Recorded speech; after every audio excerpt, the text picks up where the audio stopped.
اعوذ باللہ من الشیطان الرجیم بسم اللہ الرحمن الرحیم۔ محترم بھائیوں اور بہنوں، تمام دوستوں سے گزارش ہے کہ ویڈیو کو مکمل دیکھیے گا۔ ام کلثوم نے نبی صلی اللہ علیہ وآلہ وسلم کے زوجہ حضرت عائشہ رضی اللہ عنہا سے روایت کی۔ انہوں نے کہا کہ ایک آدمی نے رسول اللہ صلی اللہ علیہ وآلہ وسلم سے ایسے مرد کے بارے میں پوچھا جو اپنی بیوی سے صحبت کرتا ہے پھر انزال نہیں ہوتا، کیا ان دونوں پر غسل ہے؟ اور اندر حضرت عائشہ رضی اللہ عنہا بھی بیٹھی ہوئی تھی تو رسول اللہ صلی اللہ علیہ وآلہ وسلم نے فرمایا، میں اور یہ ہم دونوں میاں بیوی یہ کرتے ہیں، پھر ہم دونوں نہاتے ہیں۔ بستر پر خاوند کی چاہت کیا ہوتی ہے؟ بہترین بیوی وہ ہے جو سونے کے کمرے میں اپنے حسن و جمال اور بستر پر خاوند کے ساتھ خوبصورت طور و تواز سے اسے اپنے پیار کے جادو میں جکڑ لے،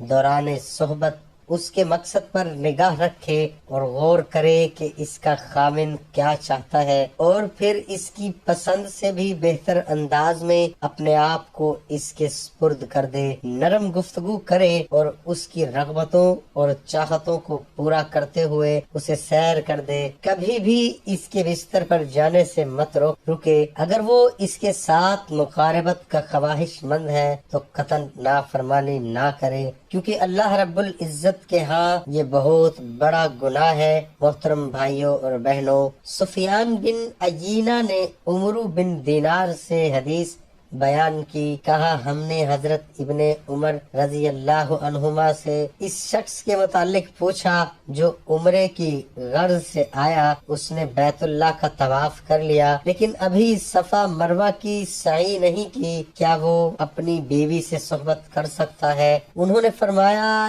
جب رسول اللہ صلی اللہ علیہ وآلہ وسلم تشریف لائے تھے تو آپ نے بیت اللہ کا 7 بار طواف کیا، مقام ابراہیم کے پیچھے 2 رکعتیں ادا فرمائی اور پھر صفا مروہ کے درمیان 7 بار چکر لگائے۔ اور یاد رکھو، تمہارے لیے اللہ کے رسول صلی اللہ علیہ وآلہ وسلم کے طریقے میں بہترین نمونہ ہے۔ محترم بھائیوں، معقل نے ابو زبیر سے روایت کی، کہا حضرت جابر رضی اللہ عنہ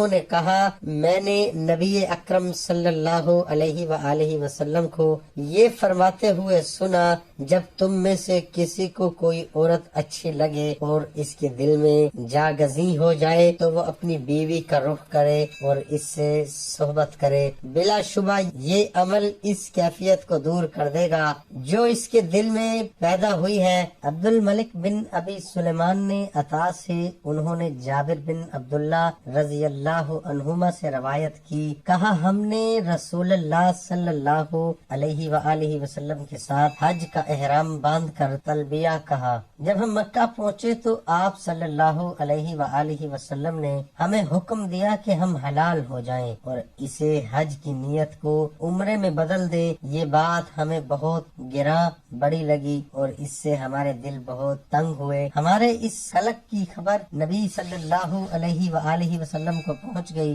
معلوم نہیں کہ آپ کو آسمان سے بذریعہ وحی اس چیز کی خبر پہنچی یا لوگوں کے ذریعے سے کوئی چیز معلوم ہوئی۔ آپ نے فرمایا، اے لوگو، حلال ہو جاؤ، احرام کھول دو۔ اگر میرے ساتھ قربانی نہ ہوتی تو میں بھی وہی کرتا جس طرح تم نے کیا ہے۔ جابر رضی اللہ عنہ نے بیان کیا، ہم حلال احرام سے آزاد ہو گئے، حتیٰ کہ اپنی بیویوں سے قربت بھی کی اور سب کچھ کیا جو حلال احرام کے بغیر انسان کرتا ہے، حتیٰ کہ ترویہ کا دن 8 ذی الحج آ گیا اور ہم نے مکہ کو پیچھے چھوڑا، خیر آباد کہا۔